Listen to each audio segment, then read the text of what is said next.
right, Happy New Year 2013. It is January 1st.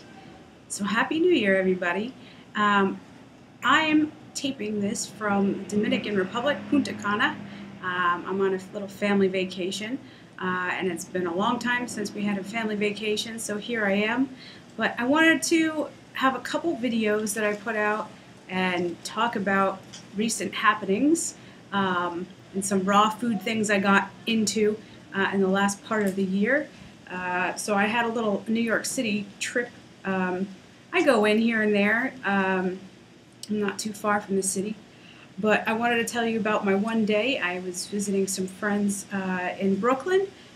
So during the daytime, I actually went and decided to explore some raw food things and go on a little adventure. So what I like to do, I take the bus. I mean, all I have to do is like walk across the street and take the bus and get into Port Authority. And I often like to go to Jamba Juice. I know sometimes, you know, the base of smoothies that they make there is a probably pasteurized juice, but I here and there I enjoy Jamba Juice, and so I get the mango peach one. That's a lot of fun. They do make it with peach juice. It's a lot of fun. I like that one.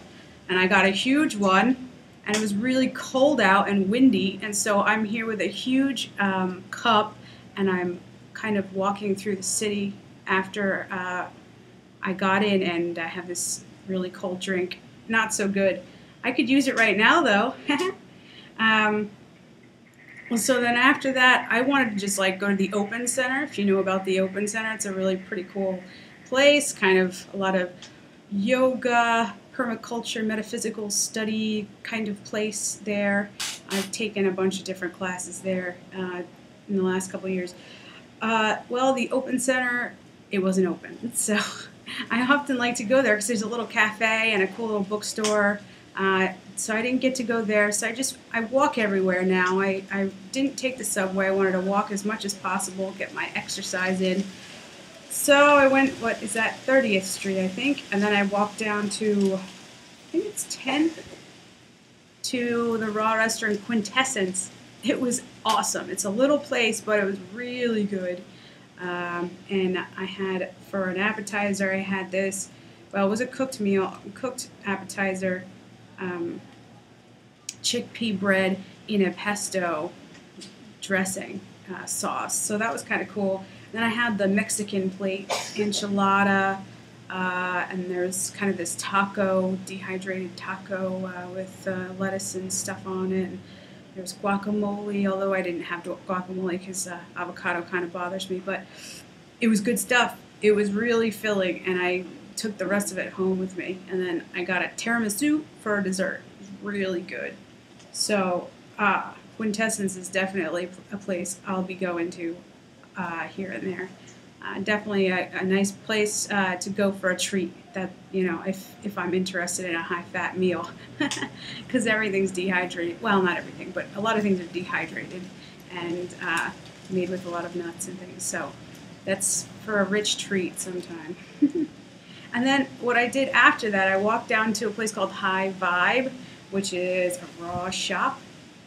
It has all sorts of, you know, raw cookies and kale chips, and they even had a coconut durian smoothie that they were selling in the case. There's lots of books and all sorts of stuff. That was a really cool place.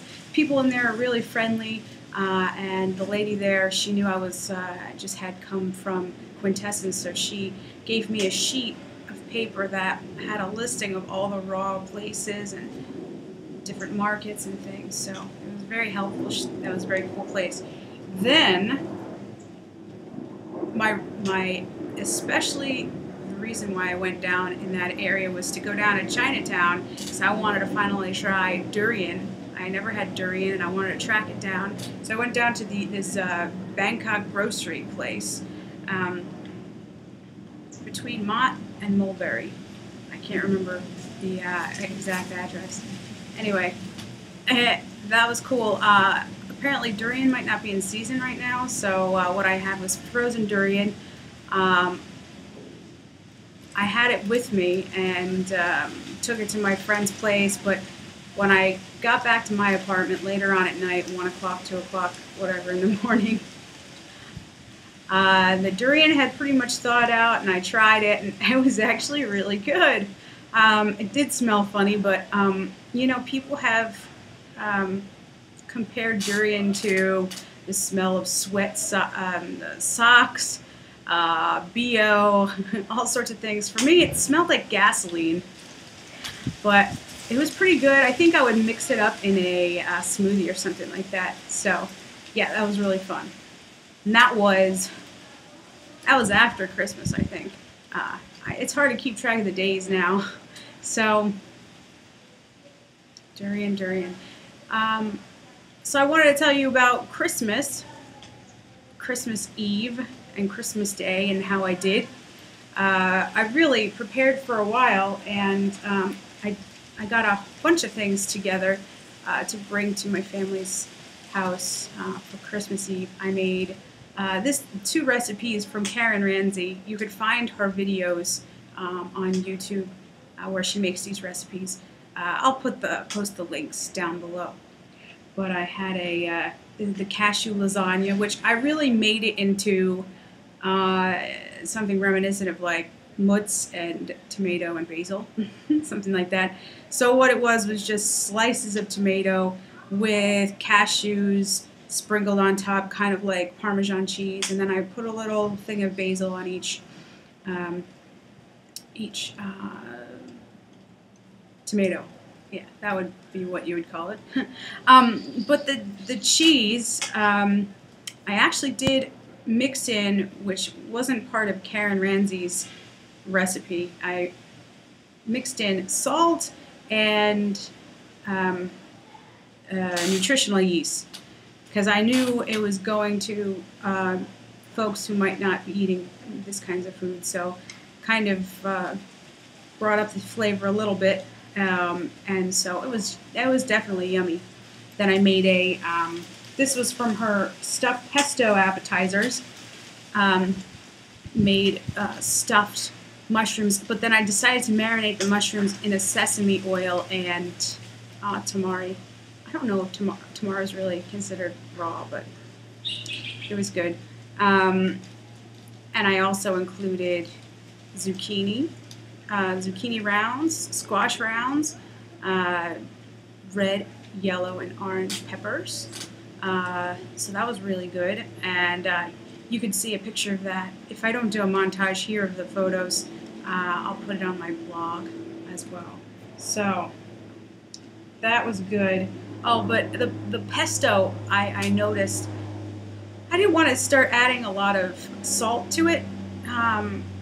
So what I did was I had made a zucchini hummus, and I really like the consistency of that. So I added the pesto recipe, or what I had for the pesto, with the zucchini hummus in it. And it came out pretty tasty, so I used that.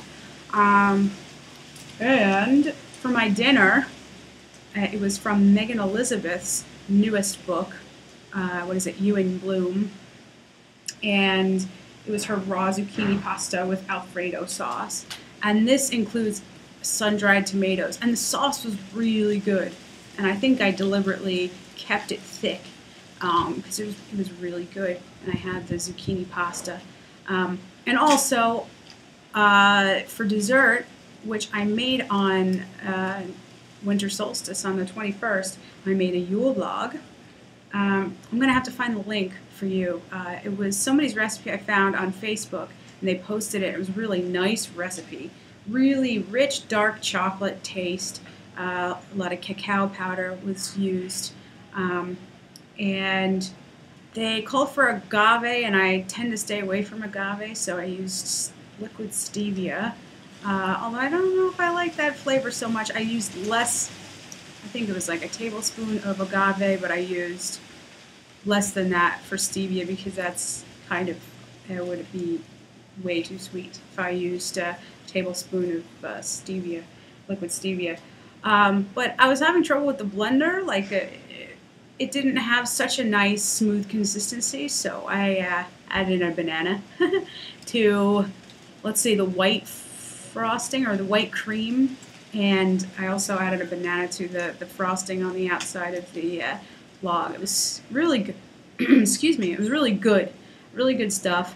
Funny enough, I had extra frosting and extra cream, so I kept that for later. I made some extra of the log, chocolate log stuff, and I kept that in the freezer just in case I wanted to make cookies. I can make some raw cookies with that. I have like a set of like 50 cookie cutters, so I could get creative with it too. And one thing was, in the recipe they called for dried cranberries, and I don't really like to use dried cranberries because they do use added sugar to sweeten it. So I was thinking I could use fresh cranberries, but I didn't know if it would really have the same consistency. So what I used was, I had perfect amount of goji berries still left in the cabinet, so it was awesome. It was good stuff. Really good Christmas Eve.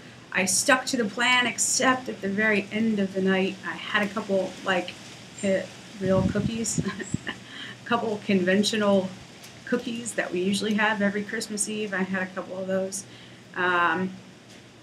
And it was good. The next day, I thought I was just going to use all my leftovers that I had. I thought I was just going to make something with that or whatever, but I don't know. I guess it's like the emotional aspect of the holidays kind of got to me.